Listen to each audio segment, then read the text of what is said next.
Ingeniero Castañino.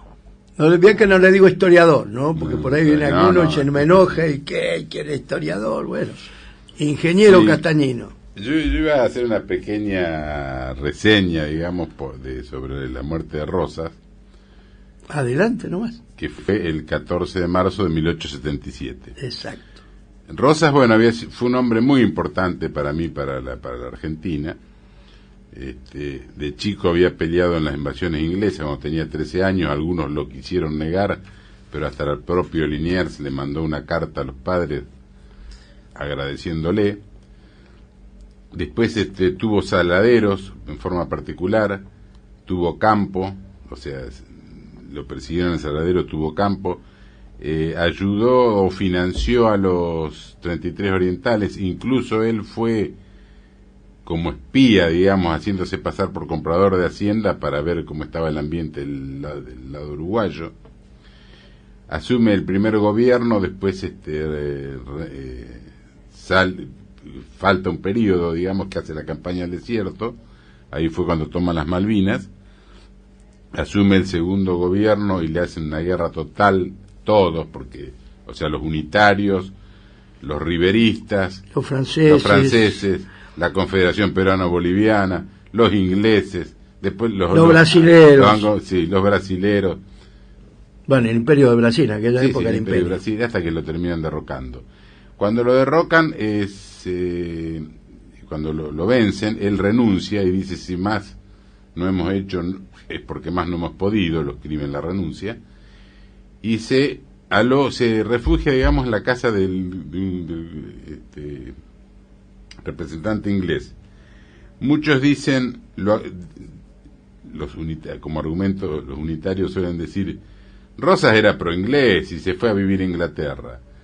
Rosas se fue los ingleses no son giles, lo tenían ahí para controlarlo. Claro, yo digo, él ¿qué opciones tenía? O se entrega como Chilaver, que lo fusilaron por la espalda, o va al inglés, al consulado inglés, contra los cuales él había luchado toda la vida, todos los gobiernos, pero los ingleses en esa época respetaban al enemigo honorable, digamos. Incluso Rosas, a pesar de todo el conflicto que hubo con los ingleses, nunca dejó que se atacara a propiedades o a como es, residentes ingleses. Eso del lado de Rosas era la única posibilidad que tenía. Del lado de los ingleses, ¿por qué lo llevan? ¿Por qué va? ¿Va o lo llevan? Porque era una forma de tenerlo controlado. Exacto. Por otro lado, Inglaterra en esa época era el único país estable políticamente. En Francia ya estaban las revoluciones, tanto así que hasta San Martín dice que tenía ganas de pasarse a Inglaterra. Rosa se va totalmente sin nada, lleva creo que 2.000 y pico de libras y lo que sí lleva un cajón de papeles que él después dice que es más importante que toda la fortuna que le sacaron. Le expropiaron varias estancias, le expropiaron 300.000 cabezas de ganado. Y todo Palermo. Sí, todo Palermo, la estancia del Pino. Esas eran aguadas que él rellenó de su peculio. Y todos esos terrenos... Es que Rosas toda la fortuna que tuvo, la tuvo antes de asumir el gobierno. La cuestión que él se va sin nada. Es más, cuando, disculpame que te corte, cuando López vence y viene hasta aquí, hasta Buenos Aires, que él le da una gran cantidad de cabezas de ganado para calmar la bronca, eran cabezas de ganado del bolsillo de él. Claro. Buenos Aires no puso un mango. Y la campaña del desierto también la solventó toda él y los amigos de él. La cuestión que él se va a Inglaterra, primero alquila una casa ahí cerca de Londres, después le levantan le habían confiscado los bienes y le levantan la confiscación de los bienes y alcanza a vender la estancia San Martín, que es la estancia del Pino, que está acá en La Matanza. No le alcanza a cobrar todo porque cobra, no sé si 1 o 2 cuotas, y le vuelven a confiscar, pero con ese dinero y algo que le prestaron los amigos, compra en Southampton, una chacra chica, la rehace porque tenía el techo destruido, hace 2 o 3 ranchos más, hace corrales, aguadas, pone algunos animales, tenía vacas, caballos, etcétera. Tiene alguna gente que trabaja, algunas camas de servicio, digamos. Tiene no muchas, pero tiene algunas visitas con Palmerston, porque con él habían estado negociando cuando la invasión anglo-francesa, y Palmerston le guardaba respeto. Incluso él en la casa, una vez que lo fue a visitar el sobrino ahí en Southampton, le dijo: en este sillón estuvo sentado Lord Palmerston. Él no salía mucho porque él lo invitaban también, ¿sabes a qué?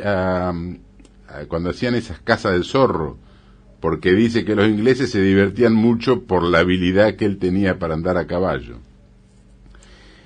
Pero que no salía demasiado por falta de dinero, digamos, que no tenía. Fue a algunas recepciones, incluso en esa época, en una de esas recepciones lo conoció Alberdi, que Alberdi después dijo: habla bastante bien inglés, es una persona como que se había quedado impresionado, y que hablaron de política y de historia, etcétera, como una persona, como que era una persona instruida, y Alberdi dijo: lamento haber sido su adversario, dice, lo recuerdo con vergüenza haber sido su adversario. Incluso después Alberdi le comenta a Terrero, le dice: tengo miedo, dice, tengo desconfianza de que se quemen los papeles de Rosas. Y efectivamente Rosas los quería mandar a Londres, incluso hubo un incendio en la casa que puede llegar a haber sido con esa intención. La cuestión que cada vez tiene menos dinero, tiene que despedir a los peones, y hacer los trabajos, hace una vida de lo más honesta, pero digamos humilde, digamos. Sí, una vida ascética. Sí, se dedicaba a escribir, a arreglar los papeles. Incluso él en una carta dice: me afeito 2 veces por semana para no gastar en jabón para afeitarse, vos fijate. Por último, ya casi no le quedaban animales. En una carta a Josefa Gómez que se escribía, porque sí, era la amiga más claro, más querida. Le cuenta que que le quedaban 3 gallinas y 2 vacas, etcétera, etcétera. Hay un libro interesante, digamos los mensajes epistolares entre Rosas y se llama Urquiza. Carta de Rosas a su amiga y embajadora Josefa Gómez. Yo hablo de digamos el contacto epistolar que tenía Urquiza con Rosas después de la caída de Coso, ¿no? Sí, el que yo tengo es el de Raed, que es entre Rosas y Josefa Gómez. Sí, ese es muy interesante.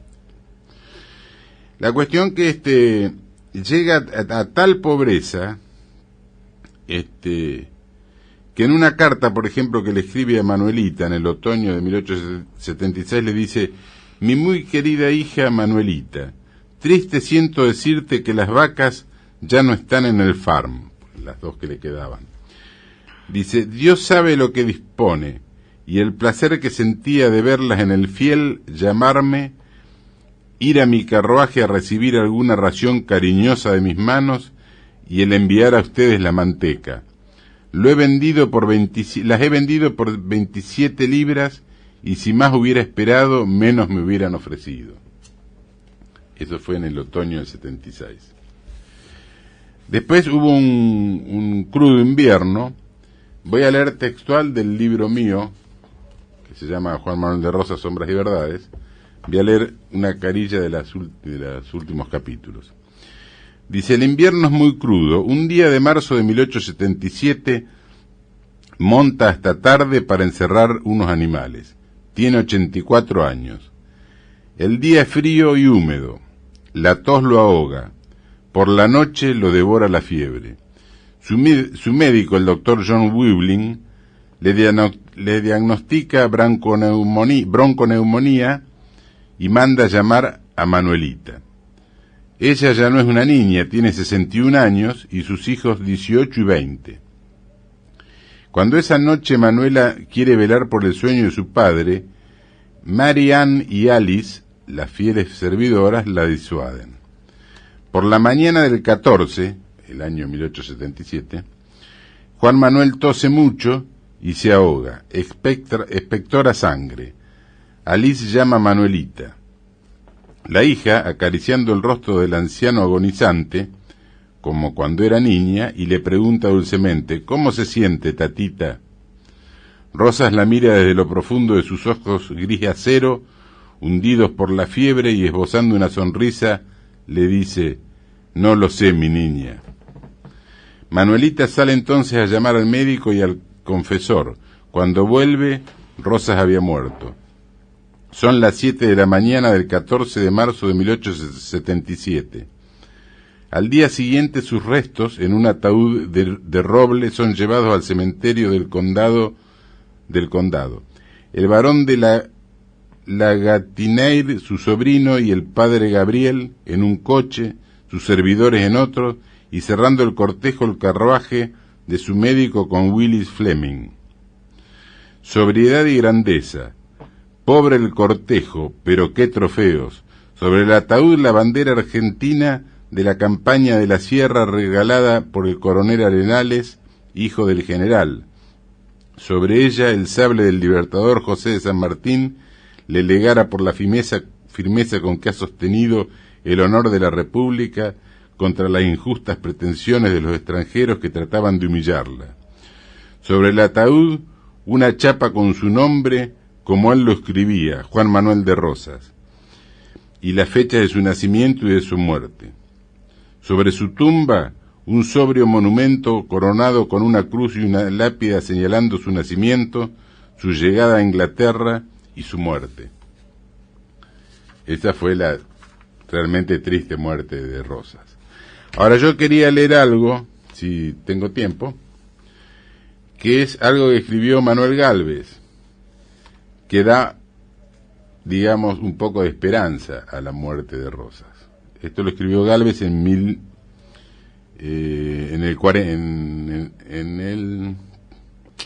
no tengo la fecha exacta. Lo que sí que está... Tiene que haber sido en 1900 sí, y algo, en 1930, sí. De 1940, en la época de que... dice así, don Juan Manuel de Rosas no ha muerto. Vive en el espíritu del pueblo, al que apasiona con su alma gaucha su obra por sus pobres, su defensa y de nuestra independencia, la honradez ejemplar de su gobierno y el saber que es una de las más fuertes expresiones de la argentinidad.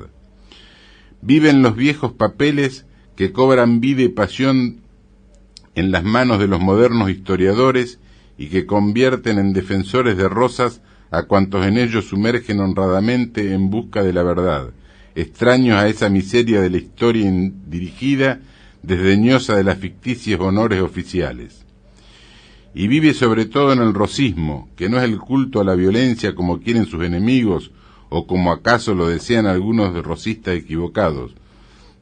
Cuando alguien hoy vitorea a Rosas, no piensa en el que ordenó los fusilamientos de San Nicolás, sino en el hombre que durante 12 años defendió con talento, energía, tenacidad y patriotismo la soberanía y la independencia de la patria, contra las dos grandes potencias del mundo. El rosismo, ferviente movimiento espiritual, es la aspiración a la verdad de nuestra historia y en nuestra vida política, la protesta contra la entrega de la patria al extranjero, el odio a lo convencional y a la mentira que todo lo envenena.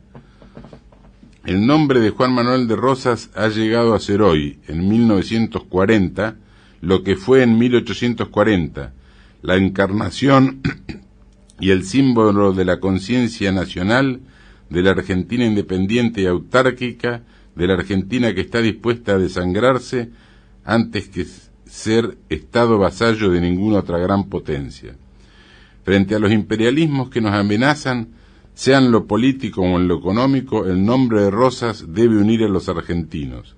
Estudiemos su obra y juzguémosla sin prejuicios, y amémosla, no en lo que tuvo de injusta, excesiva y violenta, sino en lo que tuvo de típicamente argentina y de patriótica. Esto lo escribió Gálvez en 1940.